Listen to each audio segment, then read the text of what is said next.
village vallonné, bordé de collines boisées. Sur un sommet, un groupe de maisons. Sur un autre, une petite ville. Dans le vallon, entre les feuillages, une cascade aménagée sur une rivière. À droite, sous un bouquet de chênes, s'avance un verger. À gauche, le tronc d'un chêne surplombe un bassin. Une femme nue s'appuie de la main droite à la margelle.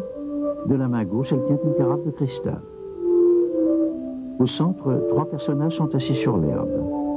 Une autre femme nue a le visage tourné vers la droite. Elle tient une flûte. Un jeune homme, aux cheveux clairs très frisés, penche la tête vers sa droite. À côté de lui, un autre jeune homme aux cheveux longs et noirs joue du luth.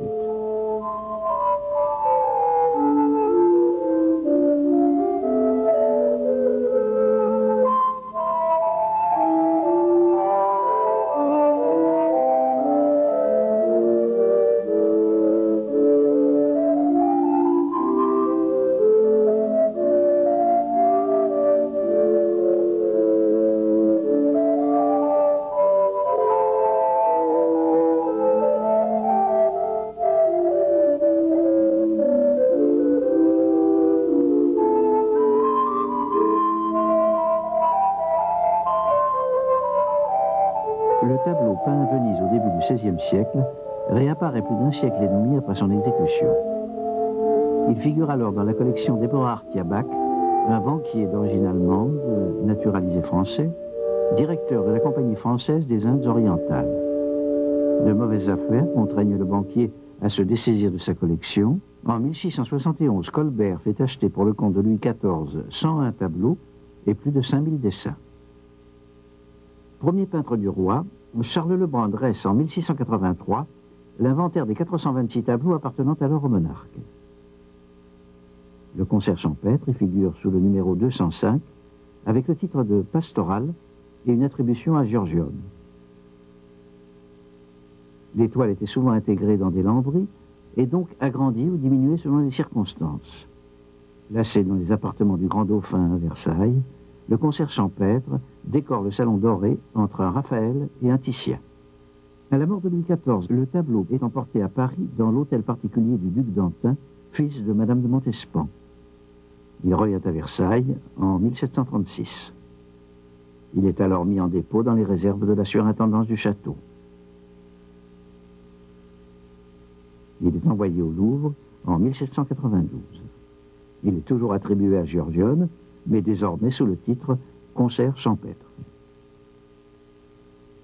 Le tableau devait mesurer 1,05 m sur 1,36 m environ. En 1683, il mesure 1,30 m sur 1,46 m. En 1709, 1,21 m sur 1,69 m. Il fut ensuite réduit. Il est exposé aujourd'hui sous une vitre de protection anti-reflet et avec un cadre Renaissance italienne qui cache les restes de ses agrandissements en haut et à droite. Le concert champêtre est un des tableaux les plus célèbres du Louvre. Il est aujourd'hui attribué à Titien. C'est l'un des exemples les plus frappants de changement d'attribution d'un grand maître à un autre.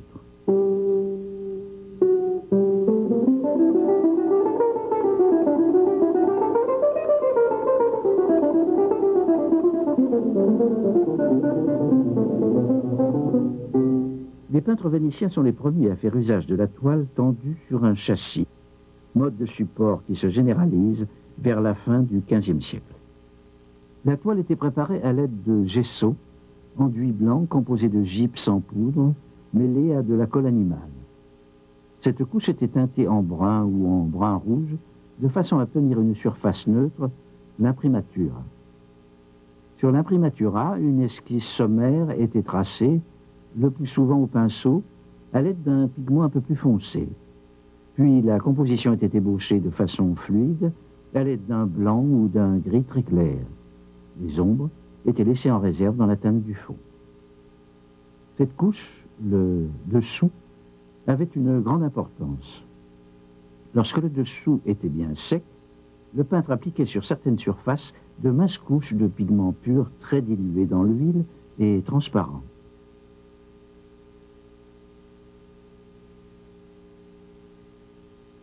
La teinte finale était produite par accumulation de ces films translucides ou glacis.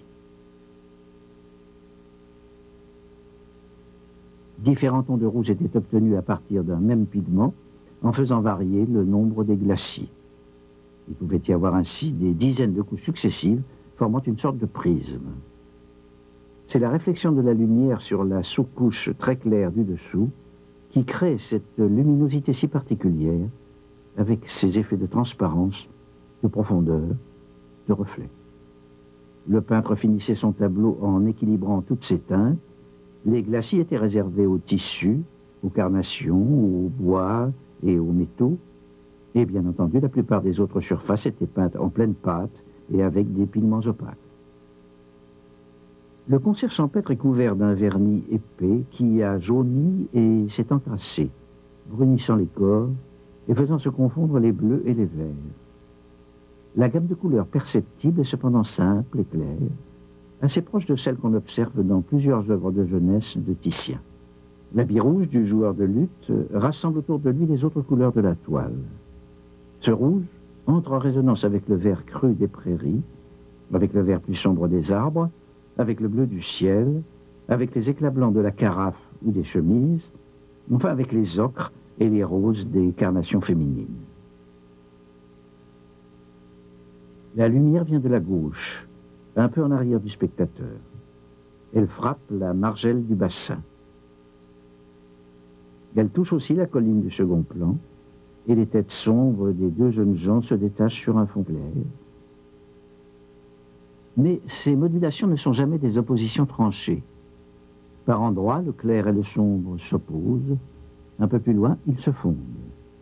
Même principe pour le berger qui passe d'une prairie claire à l'autre en contournant le bosquet d'arbres sombres. Enfin, la lumière éclaire le côté gauche des maisons et dore les feuillages. C'est selon toute vraisemblance une lumière de fin d'après-midi, l'été.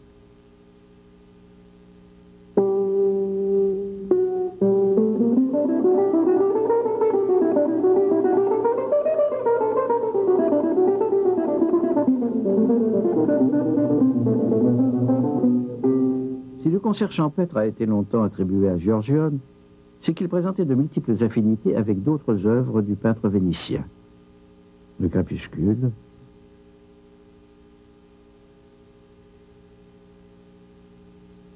les trois philosophes,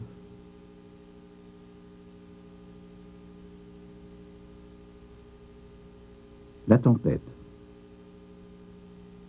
Ces tableaux forment des compositions énigmatiques dont les sujets cachés divisent les spécialistes, comme le font plusieurs œuvres de Titien.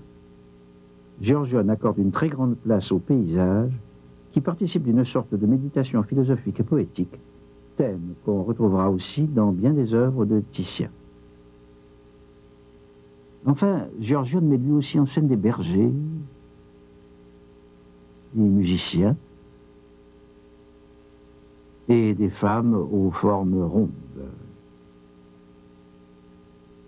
Giorgione et Titien collaborent en 1508 aux fresques de la façade du Fondaco dei Tedeschi à Venise. Giorgione a 31 ans, Titien une vingtaine d'années. Giorgione meurt en 1510, sans doute lors d'une épidémie de peste. Peut-être, comme le veut une tradition, Titien achève-t-il certaines toiles laissées dans l'atelier. Mais plusieurs tableaux longtemps attribués à Giorgione ont finalement été rendus